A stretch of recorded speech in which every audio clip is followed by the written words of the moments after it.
Welcome to the sun-drenched California coastline. One of motorsport's most iconic circuits, Laguna Seca, plays host to the Prodigy Racing Association's Fast Cash Showdown. We're doing 20 laps today, and danger lurks at every turn. This is a circuit that rewards bravery. With its legendary corkscrew section, it's renowned for pushing the limits of driver and machine. Dirt and gravel traps await any driver who nudges their car just beyond the limit. Overtaking opportunities abound, from the Andretti hairpin starting the lap to the sweeping left-hander at turn 5, the corkscrew at turn 8, the rainy curve at turn 9, the heavy braking zone into 11. If you've got the pace, you can get past the car in front.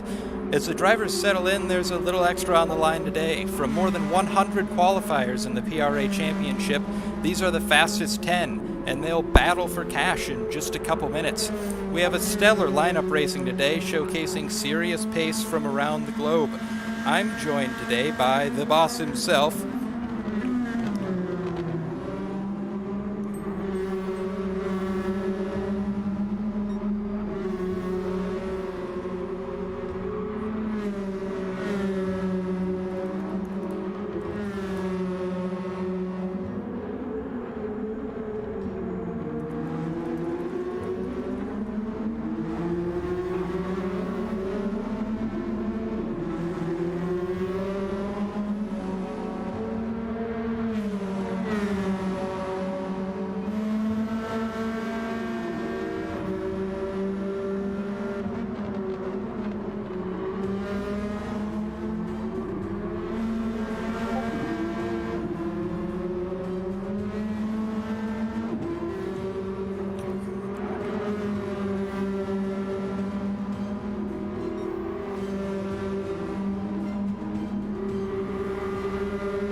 Mic check.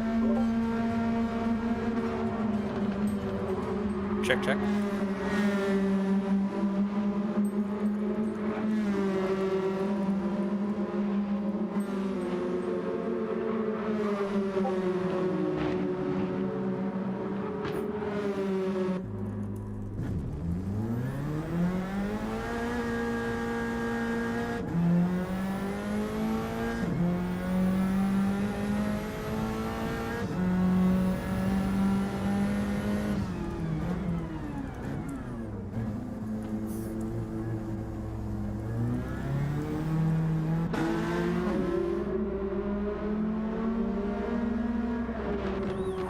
Welcome to the sun-drenched California coastline. One of motorsport's most iconic circuits, Laguna Seca, plays host to the Prodigy Racing Association's Fast Cash Showdown. We're doing 20 laps today, and danger lurks at every turn. This is a circuit that rewards bravery. With its legendary corkscrew section, it's renowned for pushing the limits of driver and machine. Dirt and gravel traps await any driver who nudges their car just beyond the limit. Overtaking opportunities abound, from the Andretti hairpin starting the lap to the sweeping left-hander at turn 5, the corkscrew at turn 8, the rainy curve at turn 9, the heavy braking zone into turn 11. If you've got pace, you can get past the car in front. As the drivers settle in, there's a little extra on the line today. From more than 100 qualifiers in the PRA Championship, these are the fastest 10, and they'll battle for cash in just a couple minutes. We have a stellar lineup racing today, showcasing serious pace from around the globe. I'm joined in the booth by the boss himself, PRA's B-Dog. B-Dog, how are you feeling as we're getting close to going green? Ooh, this has been a long time coming. Man, ever since last year when we concluded this type of event on WreckFest, I knew that we had to take it to GT7, and it's finally here, the opening race of the PRA GT7 Championship weekend. We have a lot of racing this weekend, and it starts tonight. Saturday, we're going to have 10 heat races that's going to decide the main event, B main, and C main that will be happening on Sunday. But before any of that, the top 10 qualifiers from our qualifying weekend last weekend get to duke it out for 20 laps. I don't know what to expect. There's no Americans in this lobby, so that's extremely foreign to me. So we're going to see what's going to happen. Yeah, I'm looking forward to it and seeing the laps that they are capable of putting in. We saw it in qualifying, the type of pace that they have. We've seen it so far, you know, in practices. We're getting ready to go green today. I mean, it's going to be a treat. It's going to be 20 laps of pure energy, I think. Most definitely. But before we get started, we want to showcase one of our amazing sponsors, GLYTCH Energy. Guys, GLYTCH Energy is an amazing supplement if you need that extra spurt of energy while you're gaming. I use it. A bunch of the PRA members use it. I personally like the blueberry. All the flavors, from my understanding from other guys trying it, they have been absolutely killer. This event wouldn't be possible without our friends at GLYTCH Energy.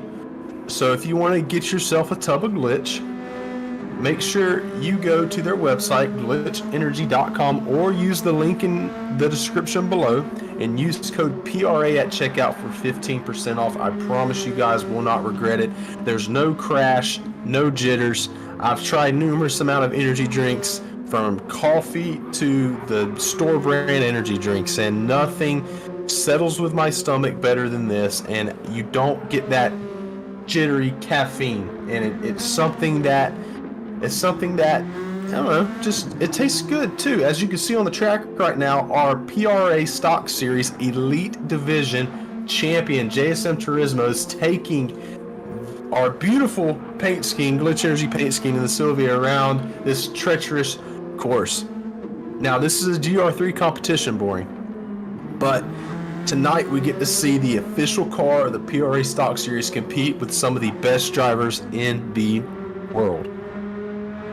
Yeah, I mean, it's going to be fascinating to see how they extract the time out of this car. This is it's a compliant car, you know. It's a very nice car to drive. It's got a front end that bites in very nicely, a little bit understeery, under braking, but obviously in these drivers' hands, they will extract some lap times that will make me probably blush, I think. I've driven this course a few times in this car, and I'm not going to be within touching distance of any of them, so I'm wildly excited to see the lines that they take, where they can spot their braking points, and especially it's rainy curve for me. There's a few spots at the track where maybe we'll see some lines diverge, and rainy curve is one of them. Do you take that narrow line in, shoot to the apex and run it out wide, or do you set up out to the right and then turn in hard and try to carry as much minimum speed through the apex as you can before you go down into that right-hander at turn 10? It's going to be fascinating, B-Dog. I can't wait.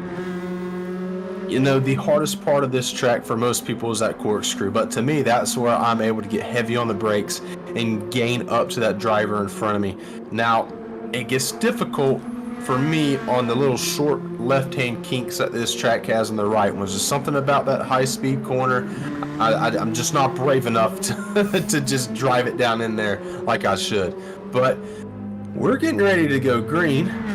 JSM Turismo is running the laps out of this GLYTCH Energy scheme, and like I said, guys, make sure if you want a good energy supplement that will not give you that crash effect once the jitter and the caffeine wears off, or the energy wears off, then try GLYTCH Energy. Promise you, you guys are going to love it. Use code PRA for 15% off of that purchase. So, any final words before we turn these drivers loose?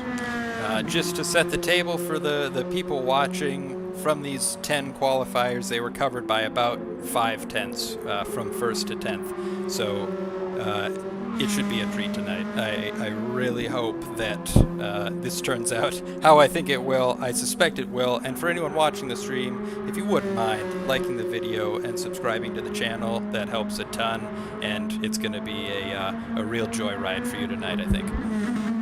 Most definitely. So before we get started and loaded in, let's look at the starting lineup here. Like you said, there's been over 100 drivers that entered into this event. Top 10 drivers. Just looking at this right now, 5 of them are Italian. I don't know what they put in that over there in Italy, but these guys, they got it, whatever it is.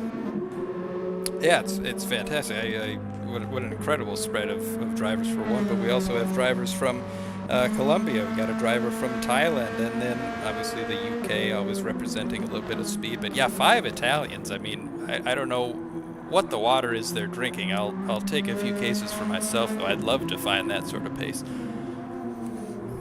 Yeah, I mean, you can just see the top times here. I mean, look how close they are, really, compared. I mean, and then you have our 5 reserve drivers who didn't quite make it in, but they were on standby just in case they were needed. Look at their times and how close that they missed out. I mean, these guys were just absolutely on a rail.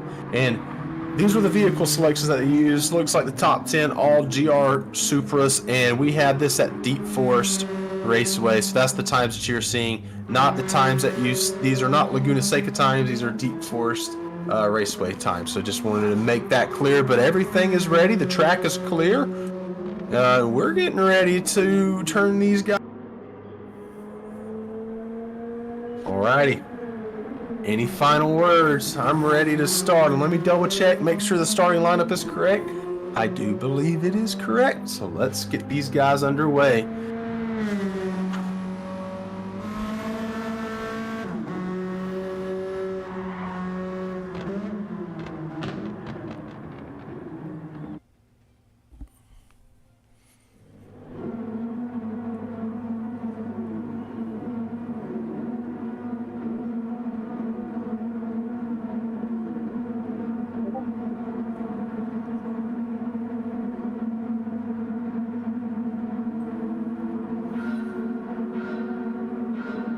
Five red lights are on.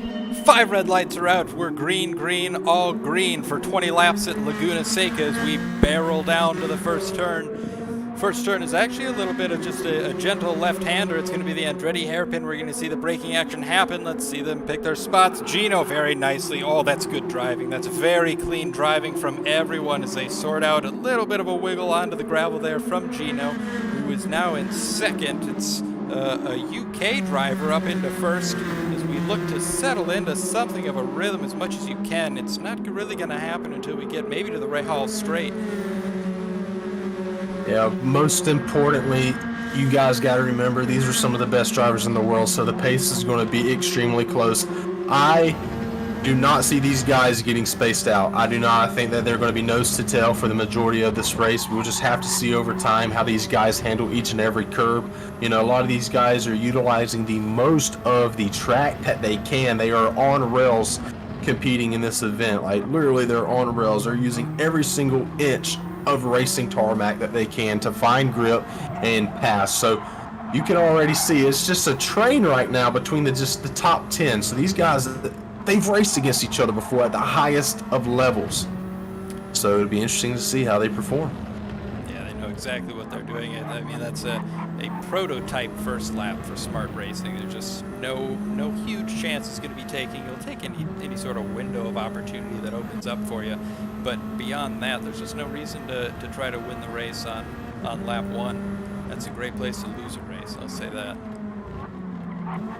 I mean, just looking at this field right now and just the way that they were able to overtake in that first corner. If this was the stock series, there'd have been some hurt feelings coming out of that first corner. We like it a little bit more rough here in America, but these guys over across the pond, they know what racing etiquette's all about, and racing etiquette to a T is what they follow. This is the one that I'm looking at right here, Ghost Baby coming up to the back of his countryman, Nicholas, both Italians. As we head here, this extremely quick left-hander. It's just a little dab on the brakes.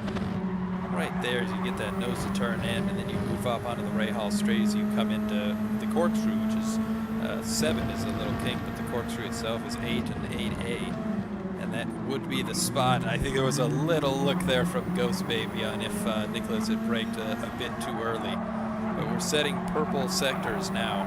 And this is the spot on the track where we're seeing a little bit of action start to heat up. Most definitely. A lot of these guys over time, they are going to get more comfortable with each other on track. They're going to get more into a rhythm of the actual track itself. Guys, these are just base settings here. This is just straight afternoon, equal conditions on. So, and there's only 1 times fuel and 1 times tire. So that strategy, nothing should be happening there with fuel and tire strategy. Maybe guys will be trying to save their tires throughout the race, but as far as pit stops, I do not think we're going to need one. No, and B-Dog, having driven at Laguna Seca, if you're one of these guys, you find yourself in a little bit of a train, right? You're on the slipstream, the driver in front of you is in a slipstream himself. Where do you look to make a move? Are you waiting for a mistake? I mean, we're only on lap 3, so there's time to settle in and establish your rhythm, but at some point, these drivers are gonna want to impose themselves on the drivers around them. I feel like the main thing that I try to do is force my opponent into a mistake, just letting them know that, hey, I am in your rearview mirror and I am extremely consistent behind you. I try to do consistency that will add the pressure. Now, I'm not near as fast as these guys, okay? And I can't put my car in certain positions like they can. But on this track, if I was to make a pass, it would probably be coming into the corkscrew or the very last corner, something where I can get really aggressive in the braking zone, put my nose in there. Once again, I'm American, all right? So we're going to put our nose somewhere where it doesn't belong. We tend to do that a lot. So I'm going to put my nose right where it doesn't belong, and I'm going to give that driver an option. Either he's going to come across my bumper or he's going to give me room. Yeah, I mean, I was just thinking as you're saying that, I mean, fair point on the American bit.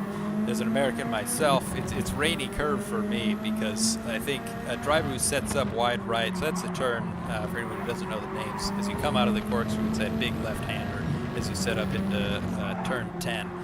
And what you just typically see there is one of two lines being taken. One sets you up to the apex pretty quickly, more to the left. It's a sharper angle into the turn. And setting up to the right, it gives you a shallower way there. And if you are behind someone who does go out right a little bit, they do tend to leave a little bit of space there on the left. This could be very... Oh, and there was the first mistake there from Nicholas. Oh, B-Dog, he just drifted a little bit wide on that. I mean, that's a critical fast left-hander onto the Rahal straight. Most definitely. Right there, turn 6, that is my toughest corner because you want to carry as much speed as you can through that corner, but it's so hard because it seems like the track narrows down right there. But we have a great battle for 5th. Push is coming to shove here. Ambassador running Nicholas and Philo a little bit wide there. Oh, I don't know how he's going to like that too much. A little bit of contact there, but you just saw Nicholas struggle off of the track in the dirt to cede that position earlier in the lap, and then you could tell that was dirty tires coming out of the corkscrew, just struggling to get the power down, get some sort of the grip back, and then that brought 2 more into play behind him, and you know, 3 went where, you know, you're lucky if 2 can go in that part of the lap. Yeah, the battle's heating up for 5th, and the battle's heating up for 7th. These guys right here, 7th, 8th, and 9th, and 10th, they are nose to tail. There's not going to be a lot of give and take, I think. You know, Philo, he got the rough end of the deal right there and got pushed back when he was trying to go for that top 5. As you can see, Marco, he's going to try to make a move on the inside. Does it very nicely, but Philo with the textbook crossover. That's how you get it done right there. That's a very, very clean switcheroo there from Philo. Distinct Marco, that's a very difficult line there, setting himself kind of defensive going into that fast one. He compromised the line, but he made that work. That's great driving. It's could have a little bit of a problem looming here for Jakey as well. So coming up to the top, we have Mr. Vanquish Esports driver Jack. He just set his quickest lap of the race with that 25.964. Let's see what his time is going to be this time by, if it'll improve at all. And it is a little bit slower, but hey, move over. Gino, he just set the fastest lap and he's closing. He was 4/10 quickest that lap.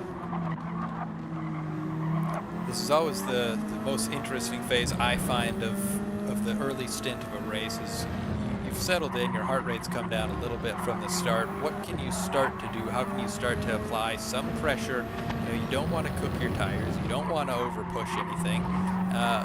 But you also know that pace is required and you have to start making some sort of an impression on the cars around you, especially the car in front, ideally.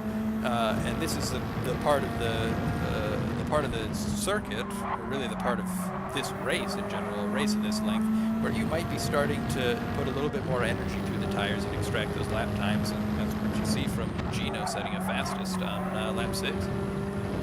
I think the big thing for me when I'm on this track or any track in general, it seems like the first 2 or 3 laps is just trying to get your head on a swivel. Where, like, because you run these hot laps by yourself over and over and over again, just, you're not racing. So, like, the first 3 laps is finding where you belong on the track. That's my big thing, is finding where I belong on the track. And after that, I kind of see where I can improve on via the driver in front of me, or where the driver from behind me is gaining on, and try to, you know, alter. I use that first half of the race to alter my run and see how I'm driving the track. And then, you know, in the stock series, we do run yellow flags. So if we get a yellow about halfway through, I tend to use what I learned in the first half and the second half to better my result. It's a smart approach. We're seeing, I think this is probably the result of some pushing here. Both of these drivers at 9th and 10th find themselves with half-second penalties, and you do start to run that risk. You know, as you go hunting for the lap time, you're going to maximize track limits at a circuit where, you know, it's pretty punishing if you get a track limits violation wrong. Forget about the penalty itself, but look around. There's dirt and there's gravel and there's not a whole lot else around here, and so you really don't. And really, a sausage curve to the inside there. Sausage curves abound at this circuit, and so as the drivers start to really put the hammer down, I doubt that's going to be our last half-second penalty that we see.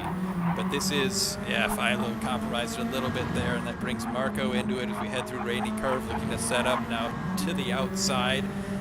Pick your braking spot right at that 2, and Philo retakes it, establishes it, again headed into turn 11, and not going defensive there either, feels comfortable with that margin. And this is all about traction as you head down to turn 1 and then the Andretti hairpin at 2.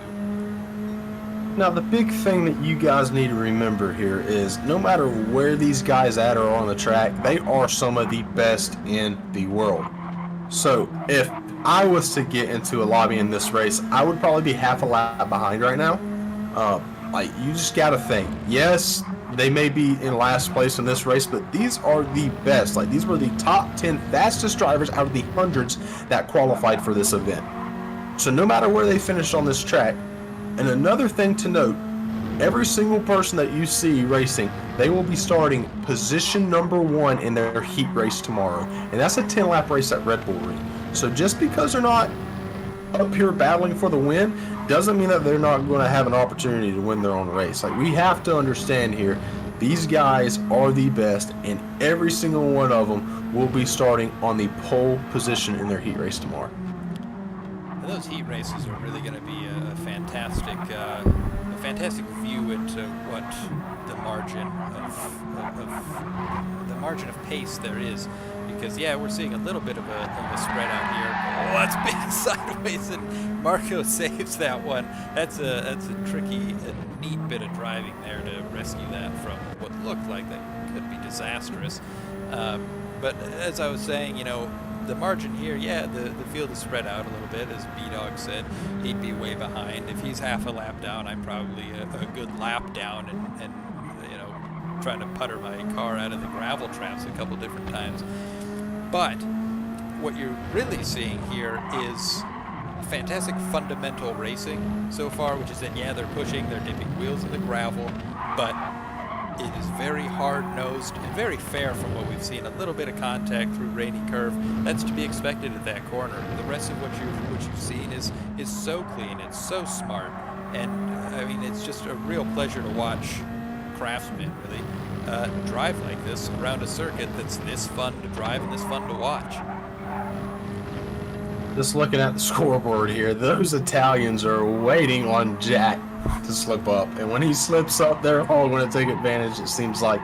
So just looking at the top 3 here, we got Jack, Gino, and Mr. Popcorn himself in the Red Bull livery. These guys, I mean, they're within striking distance, so I mean, you get a half-second penalty.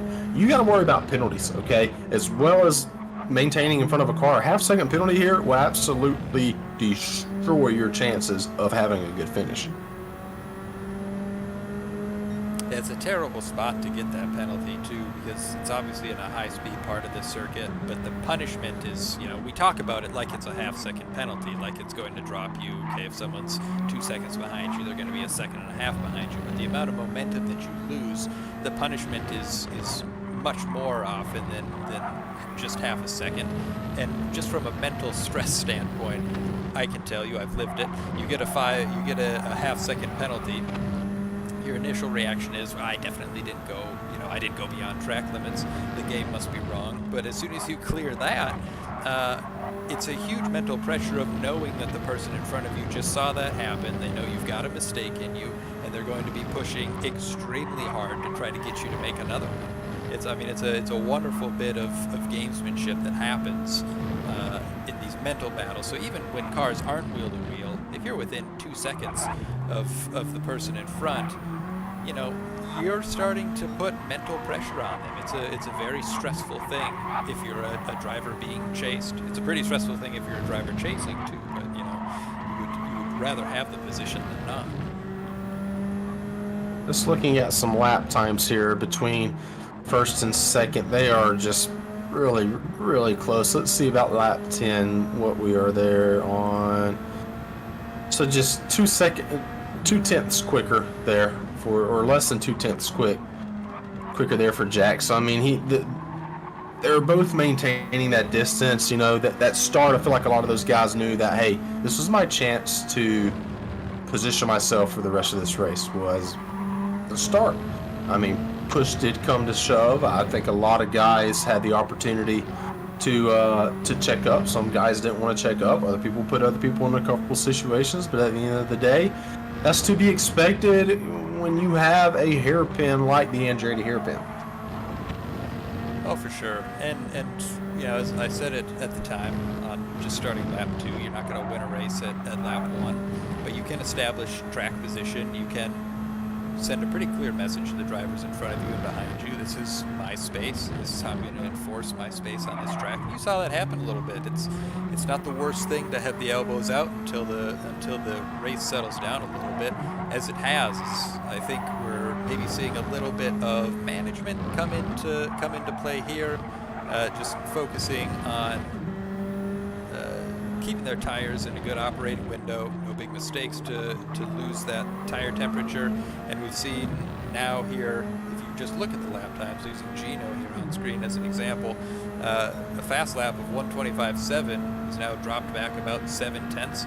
That 7/10 isn't from, or 5/10, excuse me, that's not really about, you haven't lost that in your tire performance.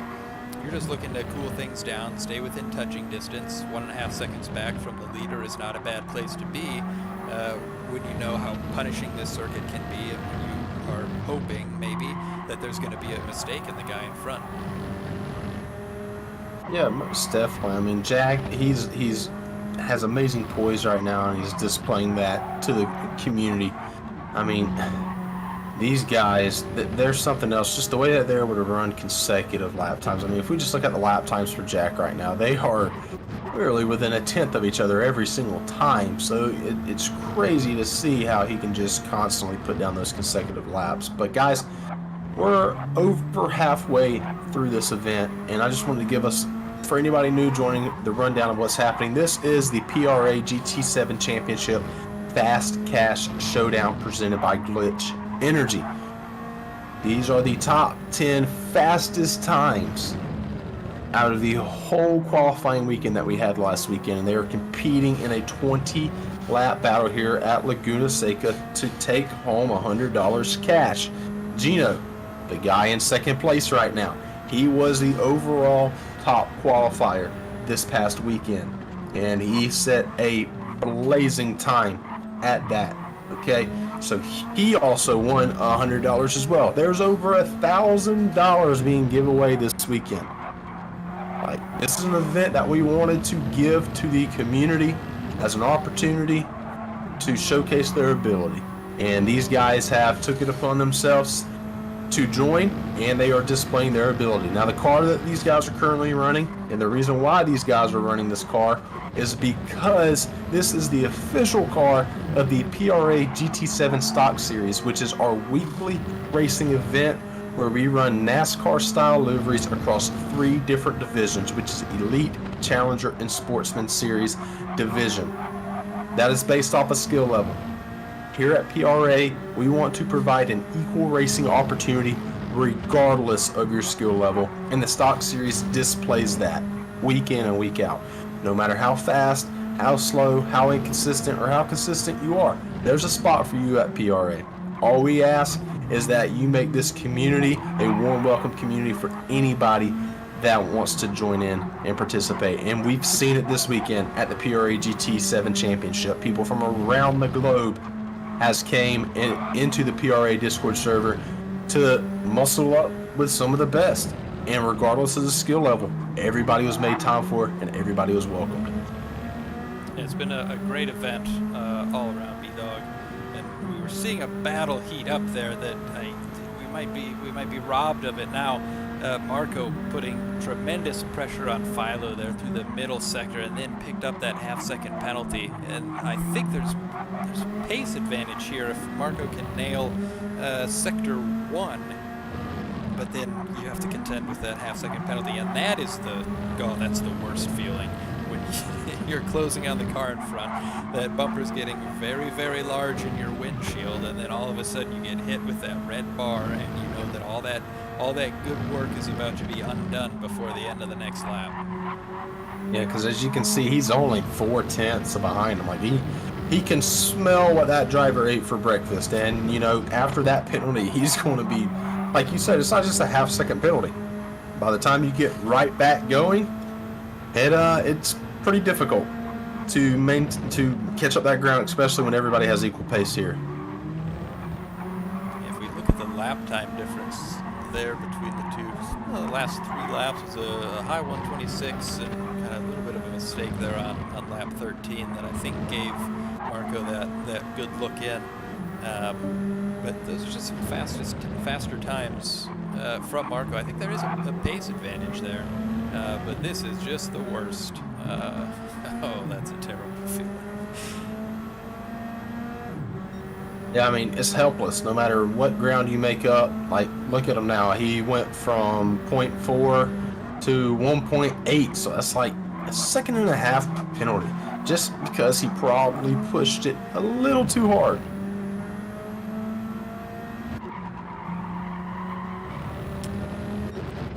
And back at the front of the field, I mean, this gap has not moved from 1.3 to about 1.7 seconds at any point in this opening stint, and I'm really interested to see if Jack from the UK is going to be able to take this to the line, or if Gino has a little bit of pace in the pocket and he's been sitting, biding his time a little bit, and then saving up the tires for just a little bit percent margin as we get into the last few laps of the race. But wherever that pace is, if it is there, it's going to have to come pretty soon for Gino. I mean, when we look back here, the battles are heating up here in 8th. I mean, we're looking at Mayang. He's pressuring Marco after that penalty that Marco had. And, I mean, you went from racing for 7th, half-second penalty, and now you're clinging on to 8th. As you can see, just a little bump right there. Get him a little bit loose. He's going to try to get around him. That's the driver from Thailand. Roast me. Everybody in the chat roast me, please. That's Gosh. a tough one to live down, B-Duck. Oh, We head into the Andretti hairpin. Oh, Marco's got the inside line. A little bit of contact there. That's going to force the Thai driver wide. They're still right together as we head back. That might be a position given back for that contact. And the Mayang is through. We head into these double right-handers. The second of the right-handers, you carry way more speed through there than the first, but as you saw right there, the runoff is not significant, and you dip the back left tire there pretty much every time if you're trying to maximize your lap time there. Popcorn just had a big mistake, and he's in jeopardy of losing his podium to the Ghost Baby. I don't know exactly what happened, but the battle for the podium spot is heating up between teammates. These guys know we're coming up on 4 laps to go, and it is go time, and the pressure just got to Popcorn, I think, and his teammate is all over his bumper. Any mistakes, right now from Popcorn will jeopardize. Oh, these guys, wow. You wouldn't know that they're teammates from the way that they're racing each other. There's a little nudge there to unsteady that back end there and just delay for a hundredth of a second getting the power down, but it's going to be up the inside for Ghost Baby. Oh, that's big contact. Big contact. Sends them right off the track. Popcorn into the gravel. Oh, that's agony. How far is Popcorn going to fall? Gosh, that's a teammate too. Oh, these guys right there, oh, man, just like that, you go from 3rd to 7th. Wow.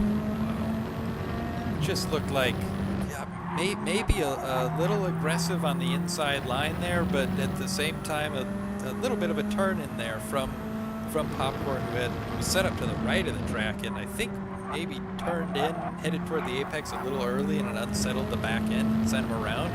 It's kind of what it looked like to me. Look at Ambassador right here. What a quiet performance from him this race. He started in the 9th or the 10th position, actually. So he started dead last, and he's in 5th right now. He's had a quiet but consistent performance. Wow.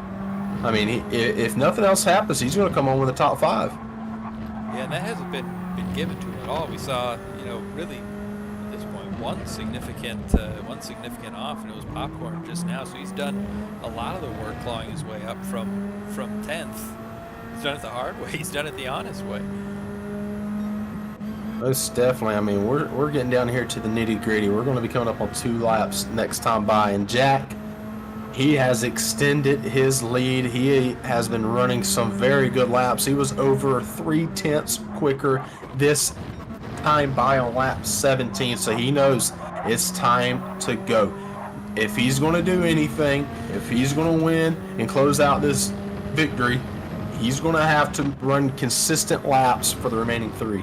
Yeah, we were talking about Gino maybe having some pace in his pocket, but I think Jack may have been holding back as well, because he's opened up that 1.5, 1.6 second gap to 2.2 now, and boy, with the rest of the 18th lap and just the 19th and the 20th lap to go, that's going to be a very, very hard charge needed for Gino if he's going to get close to the top step of the podium.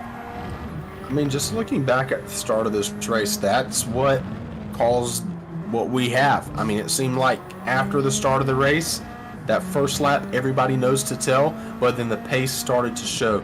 And I think maybe Jack, he knew something about this. I mean, he started 2nd. Maybe he knew his homework. These guys have been in these races plenty of times before, and he knew how important coming out of the hairpin was in first to secure victory.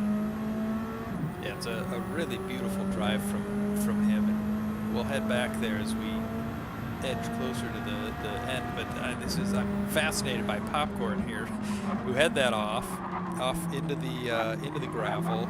It absolutely kills your tire. It takes several turns to get them back up, get the dust off of him, get him back into the operating window, and he's charging now to get back close to, into the top 6, top 5, probably beyond his remit here. But if he could get top 6, I think he could feel good about a little bit of contact that was hard luck for him, but a nice recovery from him as well. It's very easy to see your race just kind of go away from you after you've had a bad thing happen to you, and that just hasn't happened for him.